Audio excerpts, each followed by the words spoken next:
فقدموا بین یدی نجواکم صدقہ، پس تم لوگ سرگوشی کرنے سے پہلے اللہ کے راستے میں صدقہ دو، ذالک خیر لکم واطہر، یہ تمہارے لیے زیادہ بہتر ہے اور پاکیزہ ہے، فإن لم تجدوا فإن اللہ غفور رحیم، پس اگر تم لوگ صدقہ نہ پاؤ تو یقیناً اللہ گناہوں کا معاف کرنے والا ہے، رحم کرنے والا ہے۔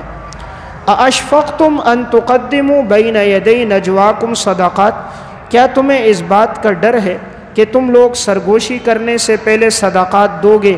کیا تم اس سے خوفزدہ ہو؟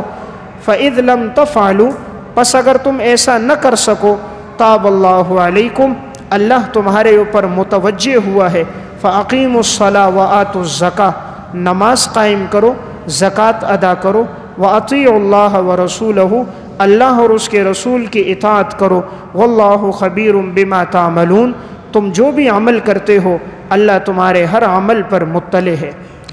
تو یہ 77 نمبر مقام ہے سورہ مجادلہ، آیت نمبر 12 اور 13۔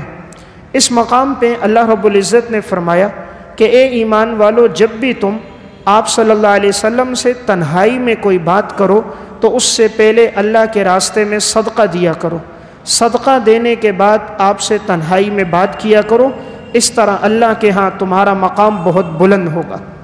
قرآن کی یہ آیت اس لیے نازل ہوئی کہ منافقین ایسا کرتے تھے کہ آپ صلی اللہ علیہ وسلم کے پاس بیٹھ جاتے اور حضور سے کہتے حضرت آپ سے مسئلہ پوچھنا ہے، تو گھنٹوں آپ کے لے لیتے، کوئی کام کی بات نہیں ہوتی تھی، اور آپ سے سرگوشیاں کرتے ہوئے آپ کا وقت ضائع کرتے۔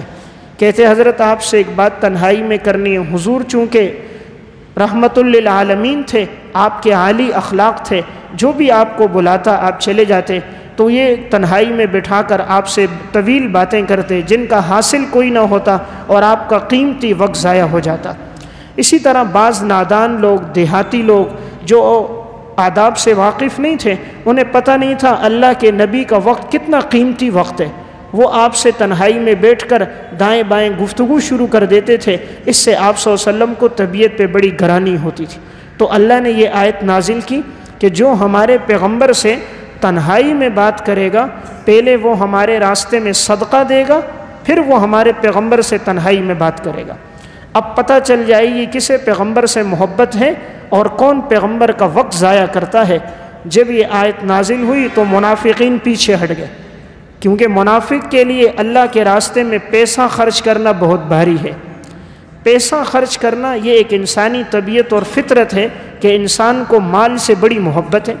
اب جب قرآن نے کہا کہ صدقہ دو تو اب منافقین پیچھے آ گئے، کوئی حضور سے سرگوشی نہیں کرتا تھا۔ اس طرح بعض نادان جو آپ کا وقت ضائع کرتے تھے وہ بھی پیچھے ہٹ گئے، اس طرح آپ کا وقت قیمتی بن گیا۔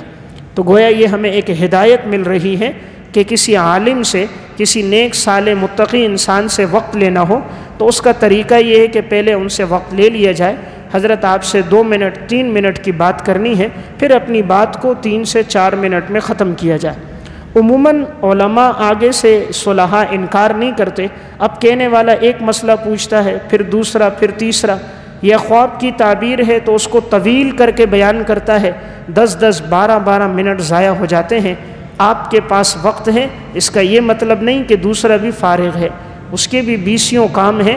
خصوصاً علماء نے صبح تدریس کرنی ہوتی ہے، کتابیں پڑھانا ہے، لکھنا ہے، ان کا سارا دن قال اللہ قال الرسول میں گزرتا ہے، تو ان کا وقت قیمتی ہے۔ کوئی قیمتی بات ہو تو کی جائے، نہ ہو تو وقت ضائع نہ کیا جائے۔ اسی طرح کسی کے ہاں آدمی جائے تو ان سے تنہائی میں تب بات کرے جب واقعی کوئی بات ہو، نہ ہو تو نہ اپنا اور نہ ان کا وقت ضائع نہ کرے۔ جب قرآن کی یہ آیت نازل ہوئی تو منافقین پیچھے ہٹ گئے۔ اب بعض صحابہ ایسے تھے جن کے پاس صدقہ دینے کی رقم نہیں تھی، لیکن ان کا واقعی کوئی مشورہ ہوتا تھا، کوئی بات پوچھنی ہوتی تھی، تو چونکہ مفلس تھے تو اللہ نے آسانی کر کے یہ حکم پھر بعد میں منسوخ کر دیا، اور اللہ نے فرمایا اب اگر تم میں سے کوئی صدقہ نہیں دے سکتا تو اپنے پیغمبر سے اب سرگوشی کرو، لیکن نماز قائم کرو، زکوٰۃ دو، اللہ اور اس کے رسول کی اطاعت کرو۔ تو اس حکم کے ذریعے سے منافق لوگ پیچھے ہٹ گئے۔